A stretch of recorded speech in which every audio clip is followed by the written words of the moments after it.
ভোরের আলো ফুটেছে, শীতের হালকা কুয়াশার ভেতর দিয়ে ধীরে ধীরে হাঁটছিলেন এক বৃদ্ধ মানুষ।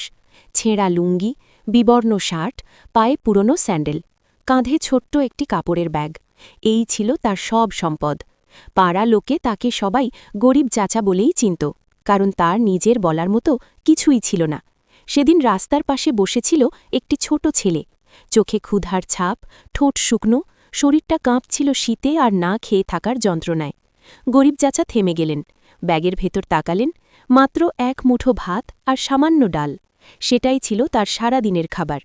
এক মুহূর্ত চুপ করে থাকলেন তিনি, তারপর নিঃশব্দে ভাতের পুটুলিটা ছেলেটার হাতে তুলে দিলেন। ছেলেটা অবাক হয়ে বলল, চাচা, আপনি তাহলে খাবেন কি?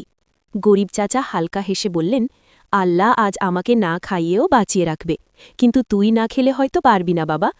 ছেলেটা কাঁদতে কাঁদতে ভাত খেতে লাগল। গরিব চাচা আবার হাঁটা শুরু করলেন, খালি পেট কিন্তু ভরা মন নিয়ে। সন্ধ্যায় পাড়ার এক দোকানদার দৌড়ে এসে বলল, চাচা, এক ভদ্রলোক আপনাকে খুঁজছে। সেই ভদ্রলোক আসলে ছিল ছেলেটার বাবা। একটি দুর্ঘটনায় পা ভেঙে গিয়েছিল তার। তিনি সব কিছু শুনে গরিব চাচার পায়ে পড়ে কাঁদতে লাগলেন। পরদিন পুরো পাড়া জেনে গেল সেই দানের গল্প। যে গরিব চাচার নিজের কিছু ছিল না, সেই চাচাই শিখিয়ে গেলেন, দান বড় হতে টাকা লাগে না, লাগে বড় মন। সেদিন থেকে সবাই তাকে আর গরিব চাচা বলে না, সবাই বলে সবচেয়ে ধনী মানুষটি আমাদের পাড়াতেই থাকে। সবাই এই চাচার জন্য একটা সাবস্ক্রাইব করে দেবেন প্লিজ। ধন্যবাদ।